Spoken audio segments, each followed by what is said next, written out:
First of all, welcome to our 4th annual Halloween costume. Lots of beer drinking and brat eating and fun. It's going to be great. I'm very happy with the way God of War 2 came out. Provided we hit our mark, I was pretty confident that our sales would be better than God of War 1, but I was rather skeptical that our reviews would be. God of War 2, I think at the end of the day, probably equaled, if not slightly exceeded the first, which I was not expecting, and it was quite satisfying. I can't believe I'm fucking doing this. I deserve this one, then. This is the final chapter, so I think big goals for me are to finish this off in such a grand, epic fashion, something that is truly befitting of what we've done, what we've set up in 1 and 2. All right, this is for revenge story. God of War 2 ended up being everything we ever hoped it would be, and probably a bit more. It got reviewed very well. I honestly feel like it was probably about as good a game as is likely to be made on the PS2, and I'm very proud that we managed to do that. Oh, one big family here at SCEA.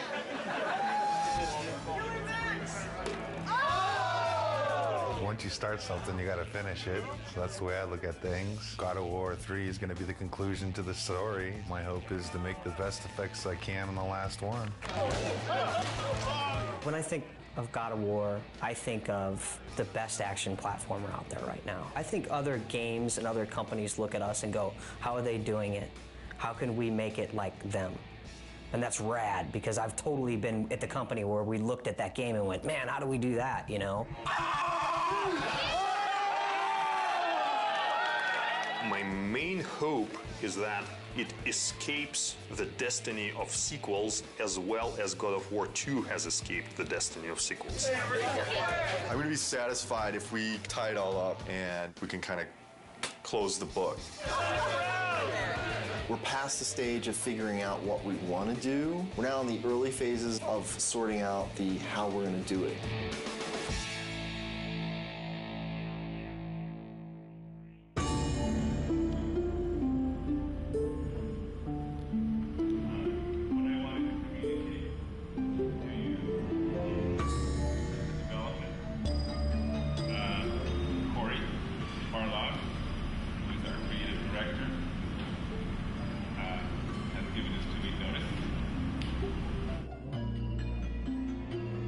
Next Friday will be my last day at Sony Santa Monica. The bomb was dropped. It was somber and everyone was quiet and no one said anything, and perhaps there was a tad bit of shock. It's killed me because I really want to say something, but it's just nothing you can say is going to come across as anything but you're an asshole. When I heard that Corey was going to leave was kind of annoyance more than anything. It's, you know, it takes a long time to make a successful team as much as a successful product. It's always a pain when a key person in that team decides to move on. First emotion we felt was just shock. Didn't see it coming, didn't expect it. It's like dropping a bomb. Well, it was disbelief, obviously. I thought he would be the last one to leave. Incredibly bummed out, like very, very disappointed. You know, you're never really prepared for something like that, you know. They don't warn you very well either. They just kind of spring it on you. It was kind of a bit of a shock. I never expected that Corey would leave the project, so. But once the initial shock died down, I couldn't help but being a little bit happy for him, so because he was getting to try new things. It kind of puts us in a little bit of turmoil for now, but I think we'll work it out. I'm glad he has the balls to stick to whatever it is that he wants, but I'm also a little pissed that he's leaving us in the lurch, just kind of like holding the bag. I mean, I know I want to be here. If he needs to be someplace else, that's what he's got to do. And I think it's better that it happened at this stage in the project than a year from now, obviously. It obviously is a very difficult choice and a difficult time and not a very happy choice to be making. But, you know, on the horizon, the doors are opening. Of course, it's hard to imagine someone stepping into Corey's shoes. He's amazing. Many people wondered whether we could do God of War 2 without David Jaffe, who did God of War 1, and I think we succeeded at that. I think we can succeed at creating a third version without Cory Barlog. I think it's kind of neat, actually. A different director for each chapter.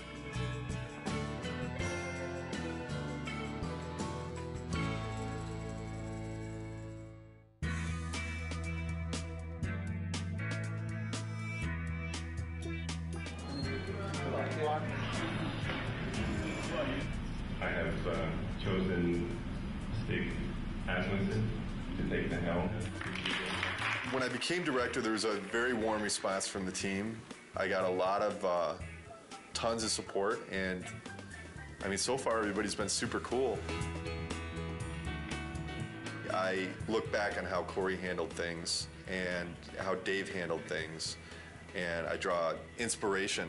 I think the most important thing that I got from both of those guys is the fact that they were themselves. I'm super excited about this. You know, this team kicks ass, you know, and it's said a lot, but this type of situation, the kind of garbage that we've been going through in the last month, as far as I'm concerned, this team's second to none. But Stig is fucking amazing. Stig's a pretty good leader, I think mostly because you're probably afraid of him when you first meet him. The entire team really respects him. Everybody communicates well with him, and he's not unfair with any of his decision makings. From my perspective, he is much more easier to work with. He is much more structured and engineer friendly. One of my strengths is to try to lead by example. Hopefully that filters through to the rest of the team and they're able to approach their tasks with total excellence. All those leads from the last game, those key people, they're in place. And that's really where the personality of the studio comes from. That's where the drive of the team comes from, wanting to critique every element and make everything that's in the game the best that it can be. It really is driven from the leads and from the culture of this studio, and that has not changed, even through the turnover. So working on the PS3 is very challenging. It's a lot of new technology and a lot of new techniques are required to make a game on the PS3, which means that we have to learn some completely new techniques for writing our game code. It's also a completely new graphics processor, so we have to learn about those graphics techniques and work out how we expose them to the artist in order to make the best possible art and give the game the look that the art team is interested in. We have a similar set of problems working with the designers. People's expectations for games on the PS3 are much higher. They want to see, you know, more enemies and more complicated effects and, you know, more ragdoll physics on the characters and, you know, realistic looking reactions when you hit people. So yeah, there's a tremendous amount of challenge working on the PS3. God of War 2, the team was able to throw so many things into the game and get things up and running and finding out, is that fun or not? The hard transition for God of War 3 is getting all that to work again because we have so much new technology that has to be built. You know what I'm saying? Everybody has to relearn their own personal expectations and their limitations and how they're projecting their schedules and their tasks and things like that. Everybody is counting on everybody else to kind of make accurate predictions on what they can do. It's tough right now because everything's new. It's just so much more involved. That's very worrisome. When are we going to get to the point where we can say something's going to take 4 weeks to do and it's really going to take 4 weeks to do? It's understandable that nobody understands that right now. PlayStation 3, we're able to push a lot more polygons, a lot more texture resolution and detail, so things are hyper realistic. I mean, they're so realistic now that we can actually see pores on skin and hair and eyebrows and nose hairs. You can see everything. We have a lot of work ahead of us. Every character now is like taking 6 weeks, 8 weeks. At least 6 weeks. Yeah, to make one. It's not like before, it's like 5 days we can make one. For me, it's not knowing kind of where the limits are. You can make stuff look so super realistic now, and that takes a lot of time. Whereas before, we really had defined limits. Yeah, it's exponentially more complex. And the other big thing is this is going to be our first PlayStation 3 game, and we're expected to be able to beat games that some studios have released 2, 3, even 4. Gamers are expecting us to have better technology, better art, better visuals, better gameplay. Across the board, they expect it to be better.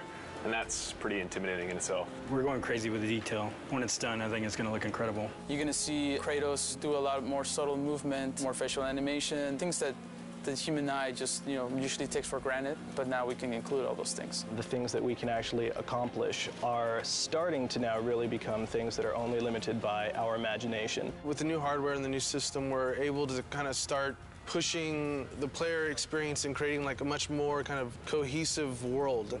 And like, the Titan before used to be in a cinematic and now you're actually like running on the damn thing. So it's like, whoa, we're getting there.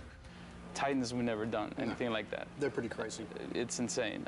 The fact that you're going to be able to run around this like moving character and it's basically a moving level, it's pretty insane. From a a programming perspective, they're a big challenge. We designed all of our animation systems and everything to deal with a roughly 2-meter high character Exactly. where, if his little finger twitches slightly, there's not too much of a big deal. Exactly. But when your character's like, 2 kilometers high, then a little twitch in the finger suddenly becomes like a really big deal. The very first moment those were mentioned, I was like, oh, Jesus, this is going to be a big problem. Yes. But hey, I mean, it wouldn't be God of War if we didn't try something we didn't think we could do when we started.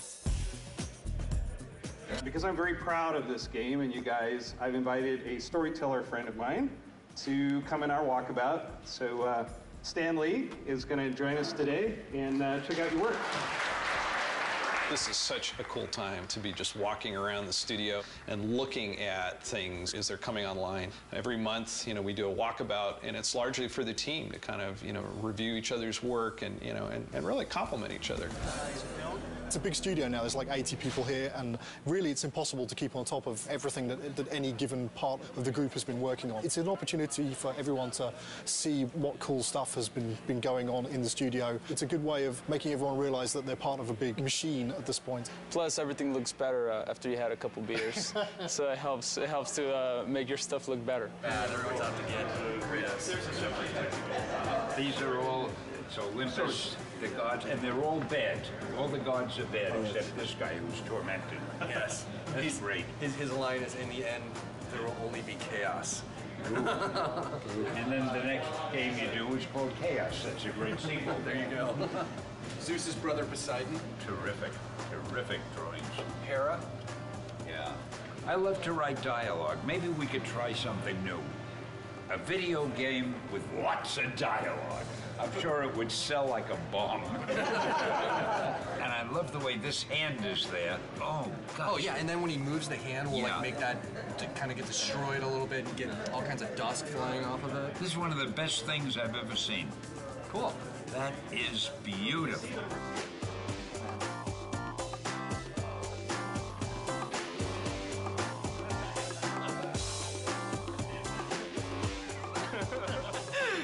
Last thing Corey did before he left. Okay, so long, fellas. We're just giving each other props here. Yeah. Cheers. There's no such thing as a bad walkabout because, beer at work. And also, Stanley rules! Woo, woo! Just crawled up there. It's Stanley. Stanley!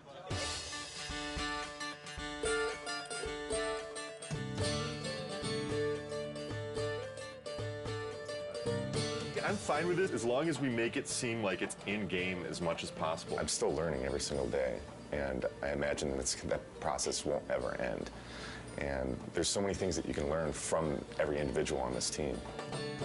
Stig is kind of man of the team, very easygoing, very casual, but he's also extremely intelligent, very thoughtful. I think the thing that's been successful for him is that people just want to help him out. They just want to make a good game.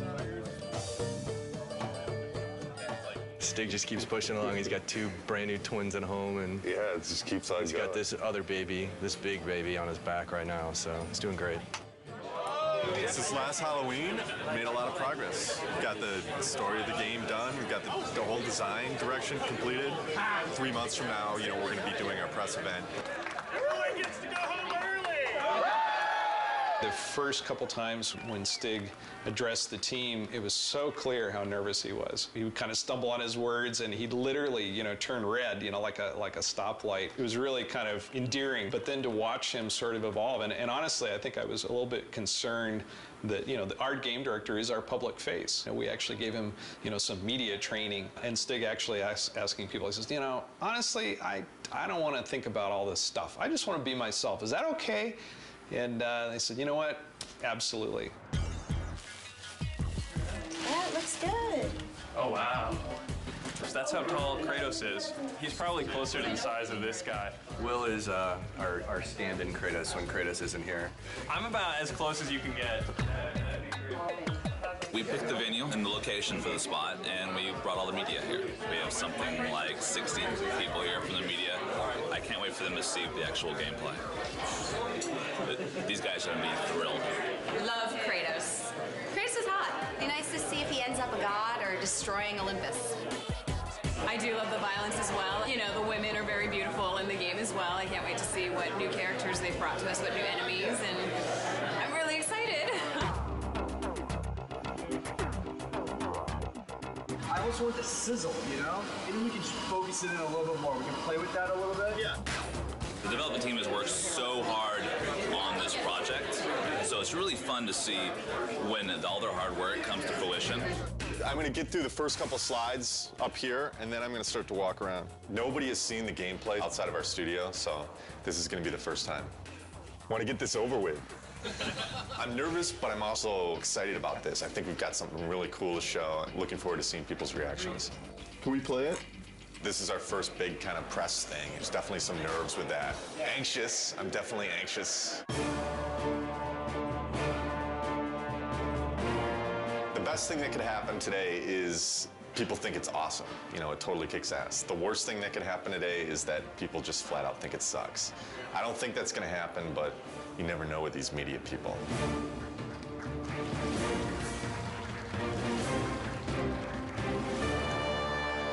What is the vision for God of War 3? We want to define this generation with this game. We're going to take a close look at him. I'll talk about some of the features that we're using on him. Here he is. We've got blended normal maps on him right now, so you can see the realistic muscle flexing. I would imagine that we've got one of the most advanced systems for that in the industry right now. The battle's in full swing. The god Helios is in battle with a massive Titan. And Kratos is going to launch into battle and start doing some damage on the grunts here. Now, Todd can easily just grab one of the grunts by pressing circle, and if he continues pressing circle, he can beat the crap out of him. But if he presses triangle, then he can rip them apart. If he presses X, then he can throw them. And one more move, square uses it as a battering ram, and then he can take it, mash circle, smash his head against the wall. And all these moves are interchangeable. Meet our latest AI, the Chimera. Part snake, part goat, part lion. Todd has just unleashed the cestus on him, and you can see it's a brawling weapon. Now, the way the Chimera works is it's a 3-stage enemy. First, you fight the snake stage, and then it changes its stance, and you fight the lion stage. We're really having fun with gore on this game. Entering the Cyclops. Every action that the Cyclops makes is a direct reaction from the pain that Kratos is inflicting on him.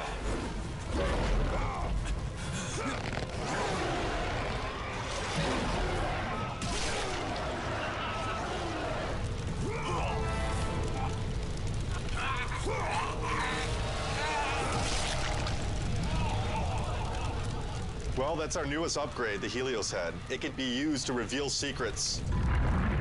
Todd has now found the door of Eos. Another thing the Helios head can be used as is a lantern in darkened areas. This is our newest form of travel in God of War, Icarus Ascension.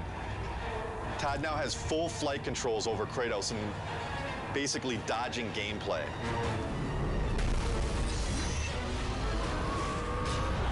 That's it.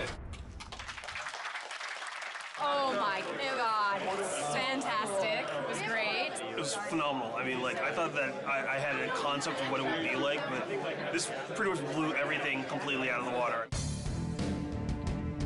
We're putting a lot into this game. I said I think this game needs to be a defining game for this generation, and I truly believe it will be.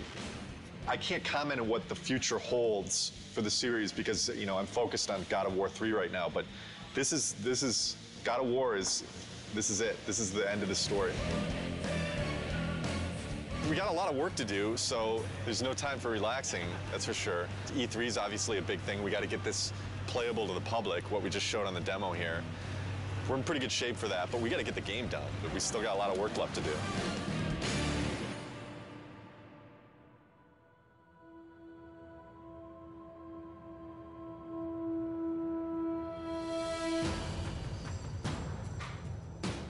Right now for E3, pretty nervous about it. Nervous, I mean, think nervous isn't a bad thing. You know, you should be nervous. Your nerves should be on edge or else you're not going to get the thing done right. It's kind of ironic that most people would have been happy with the reaction for the press demo, and we were kind of like, we could have done better. We've undertaken to basically change the rendering path between February and E3 to make it look much prettier and much more next-gen. We have this amazing capacity to never know when to stop. Hopefully it'll all come together. I think it will. It's looking very nice. We definitely know how to pressure ourselves. This team sets the bar really high. We could settle for a lot less and probably be a lot closer to being done, but with this group, they're never satisfied. Yeah. We never do things the easy way. Personally, I'm worried, but then I think it's good that I'm worried because that forces me to actually get this shit done. Good. There's definitely pressure, self-created pressure, and then pressure from other departments just to get everything done. We're all just trying to do our best. I think the most pressure we get is from ourselves. Every team is always looking at the other team's work and commenting and critiquing. Yes. So we're really pushing each other the most, I think. It's a lot of back and forth.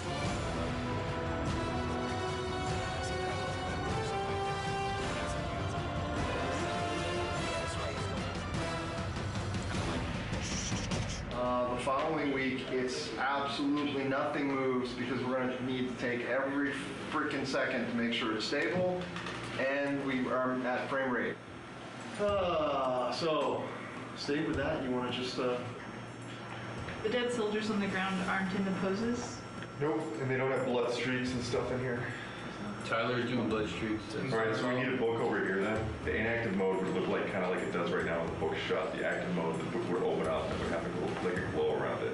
We have to open and close the book. Yeah, there's a book for it. Wish I would have known that when we built it, because we didn't build it to open and close. Wait, you need the book to open and close? Yeah. There's no limit to good ideas, but there is a limit to how many of those good ideas that you can actually implement. And even if you make decisions and you make progress on things, it doesn't mean that you can get all those things done. We need to be able to tell people this thing is active now. Can we remove it for E3? Are you serious? No, I'm not. I mean, there's a lot of other shit here to get done besides getting a book to have in an active states. Let's say we don't do the open and close for E3. It would just have a glow effect and a light that comes with it, and that's it. Do we just put a sparkle on it then? Absolutely have any compromise for the schedule right now. I have to trust production, and I have to trust the fact that they're telling me that we can't get things done. So I feel like there's little things that have been compromised. I don't know that the player's going to necessarily miss them, but I sure am. It's part of making games. You don't always get what you want. This seems like harder than the last time I played it. We have to keep in mind that somebody from the street is going to be playing those harpies. And I don't know, the way it looks right now, on 3 tries, people will throw down the controller. The stuff we just went through, pretty rough. It's a little frustrating from the respect that it's been kind of at this state for a long time now. Kind of wondering when it's going to get fixed. The struggle or the challenge. If it gets fixed this week, we're screwed. This is sprint week, meaning we're making a big push this week to get a lot of work done and make some headway going into E3. As far as crunch goes, we're not going to call it crunch anymore. We're going to call it a sprint, and then everything will be fine. So as long as we do that. Change the name, it'll all be fine. Tonight's the first night of crunch. Yeah. Yeah, so... We don't like the euphemism sprint. Fuck. I hate crunch. It sucks.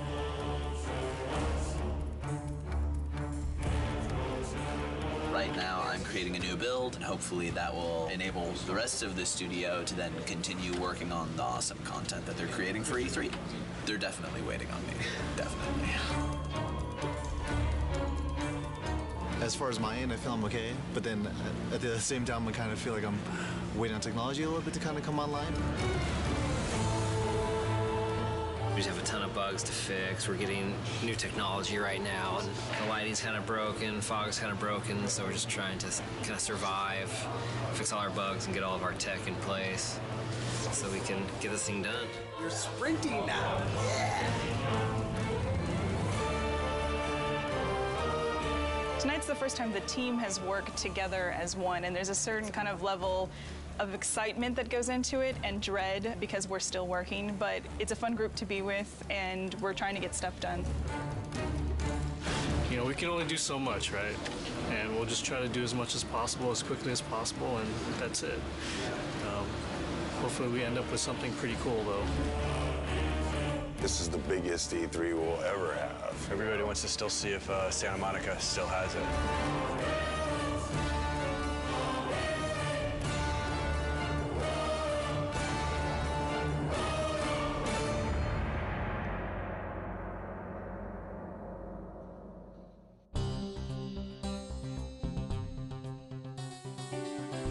Last 2 weeks have been very, very intense. I actually got here this morning a half hour before the shrine actually opened to deliver live code for what we're playing this morning. I didn't have that code until yesterday afternoon. The Sony press conference is their big moment, 2 hours to like show all the new stuff they have.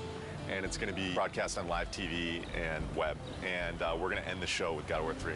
Anytime that you go first or last, if you open the show or close the show, it's an honor. I guess we're happy that Sony seems so committed to our game. It's nice that all of our hard work over the last 7 years, really, because that's how long we've been working on the God of War series in total, is really getting the reception that it seems to be getting. We're real excited that we're closing the press conference. It's a great opportunity. It's a great way to end. We're going to be live on stage playing real live code. So nerves are definitely high. Like a lot of jitters. Stig's going to be talking and I'm going to be playing on stage, so a little stressful.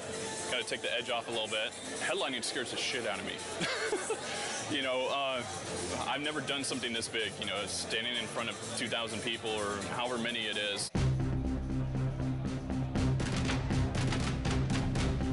This is one of the most eagerly anticipated games of this generation. I'd like to invite Stig Asmussen to the stage to show you the first few minutes of the jaw-dropping God of War.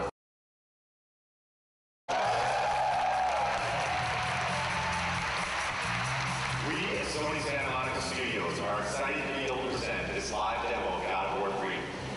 God of War 3 is the final chapter in our fantasy trilogy, based on the dark side of Greek mythology. Now our design director, Todd Pappy, will take point on the controls, and we'll get into our demo.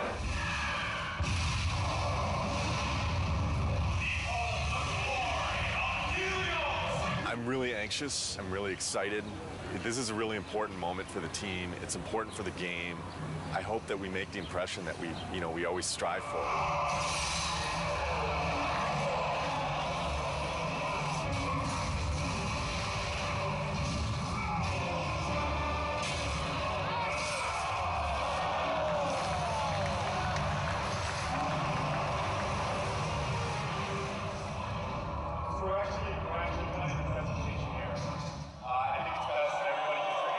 The demo is now live on show 4, and we have an extra 20 minutes of gameplay so you can see how it ends.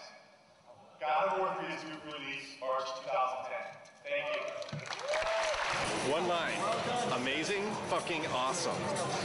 People really seem to dig it. This went well. I don't see how it could have gone any better. Well, I'm kind of glad that E3 is back. It's pretty exciting. It's been a couple of years since there was a really decent-sized E3. It's always exciting to have your game here. This is what we work for. E3 is like Christmas. We've got 12 kiosks set up with God of War. We had a great time last night setting it up. It was actually, we got there, the Sony booth was relatively quiet. All the games were up and running, but there weren't a lot of people playing anything. We started loading in the God of War, and people started lining up behind me to play it. I had somebody tell me today, one of the producers of another product told me when we got in there and loaded our code, all work stopped at the Sony booth so they could come play our product. Hugely flattering, big kudos to the team. Got chills just having that whole experience. It was awesome. It was excellent. It was, disgusting and exciting all at the same time. I waited an hour to play in that game. When you finally get to decapitate Halo's head, that was like amazing. Didn't expect to see that. It's pretty brutal. I mean, way more brutal than like the first two. Every new game, they bump it up a little bit, so it's definitely good stuff. I waited in line 2 hours to play. What can I say? It's God of War with unforgiving amounts of violence, great gameplay, kind of thing that, just spend all day playing, not call your girlfriend, whatever, who cares, right? Super pumped to see it. It gets me so jazzed. So this is Christmas. This is Christmas. But it lasts 3 days. We can't believe it's back, It's like awesome. Really good. I'm so fucking happy that E3's back. I mean, it means so much for the industry. Seeing people's faces when they play, we just ship it out to the store, so the team really doesn't see, people's reactions and just even the oohs and the ahs at the press event. It makes it all worth it. Just seeing the people's faces. I mean, that's why I make the thing. I want to take people to that next level. I think this is what excites the team the most when they get to see people's reactions. We work our asses off before this to just get the demo to be as polished as possible.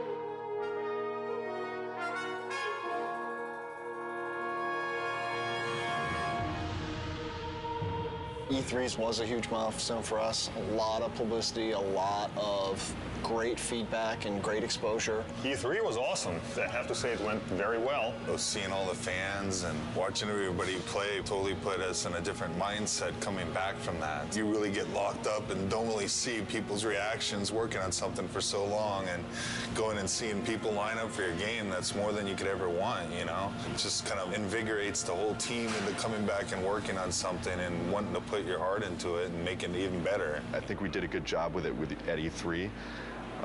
And that shouldn't be our high point. That should be like our midpoint. Alpha is when the whole game from start to finish needs to be in one bag. It can have placeholder assets, but you can fly basically through the whole game or walk through the whole game, and everything's represented in approximately the way that it will ship with. Yeah, so ideally by alpha we shouldn't go, oh hey, we need that extra bad guy, or hey, we're going to add a new boss. Which we've done on other games, so. But ideally on God of War 3, you know, alpha will be, okay, all of our pieces are in. And then after alpha becomes beta, and beta is basically art lock.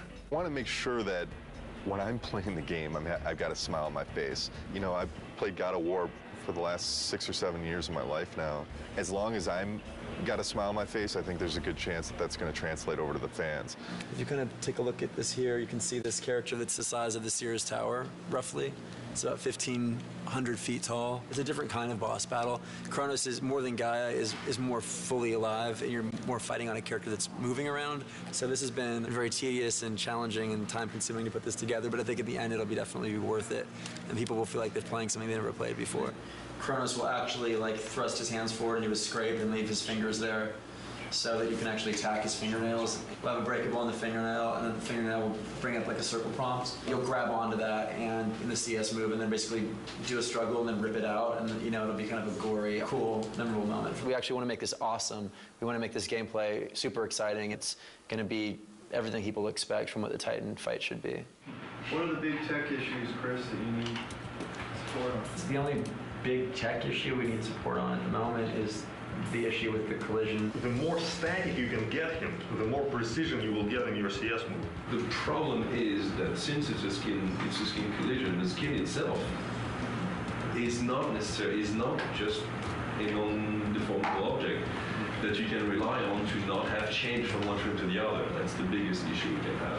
What we're doing hasn't really ever been done before, and so a lot of what we're running into are issues with trying to make it as exciting as possible, but working within the technical constraints that we have and in the time frame that we have. I would say that the rewrite of skin collision is turning into a very unrealistic proposition to get it finished before alpha. Time is the biggest fun killer usually, is as far as developing. It's where you come up with the most exciting scenarios, but do we have the time to put it together? Fabrice and I will need to take a look at what is going on and what's fixable and what is not, and what we will have to design around. With Kronos, the whole is greater than the sum of its parts, and when you see it all together in the finished product with all the polish, I think it's going to be one of the most memorable experiences in gaming history. That's how I feel about it. I know it's going to be like that. The murderer of Gaia enters my tomb. Kronos! I know it was you who killed her, Spartan. Who else could?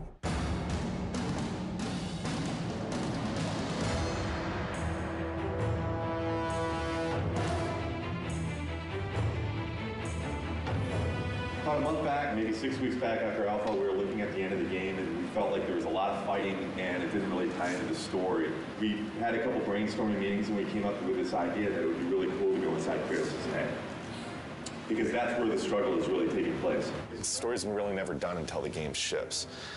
And we're always tweaking it and modifying it. But I really like working on the story. Kratos is going to have this emotional struggle inside of his head. And, really the object of this game is he has to realize that he has hope inside of him, the power of hope. And that's what he originally got when he opened up Pandora's box. He didn't get the evil things, he got the good things. And I think it's going to be a really, really fitting end to the trilogy. Keep in mind, we're very close to beta here, and this is the big stretch. And we really, really, really got to be zipping things up. Let's do it. That's all I got. That's all I got.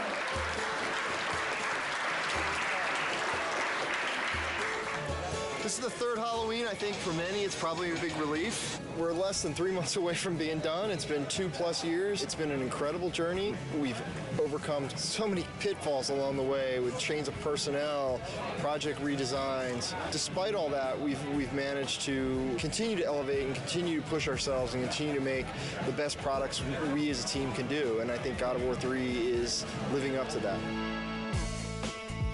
To complete the third one is pretty amazing. We always tried to hit the highest mark we possibly could, and I think we've done it once again with this one. So we're going to have to wait and see what the fans think, but I have really, really high hopes. Completing a trilogy is something I never did in my life, you know, and completing something like this is very special, you know, something that means a lot to me. Sentimental moment.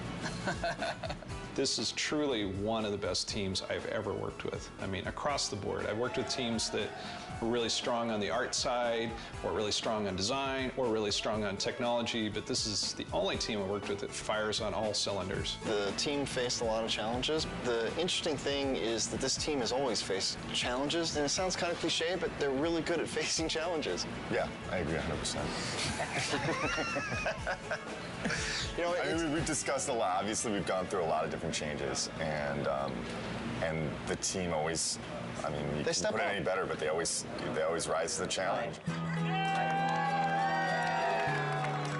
We really sat down and focused what we wanted to, make good, and whatever wasn't working, we just kind of threw out the door and said, this is what we want, and that's what everybody focused on and made good. Fans are going to be blown away. We're still getting surprised as far as how good things look.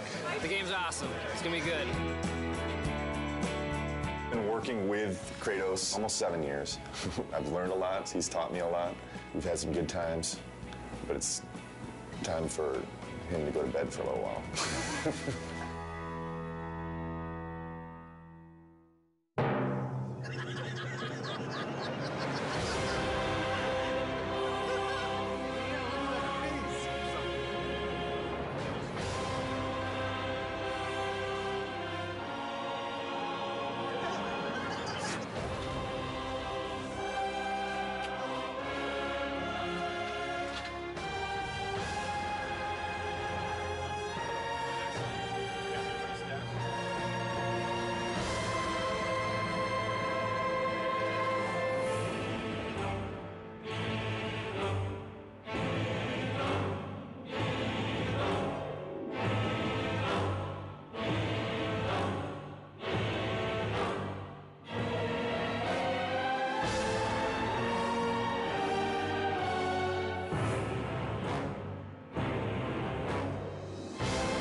Trouver la tempête de glace de Boreas.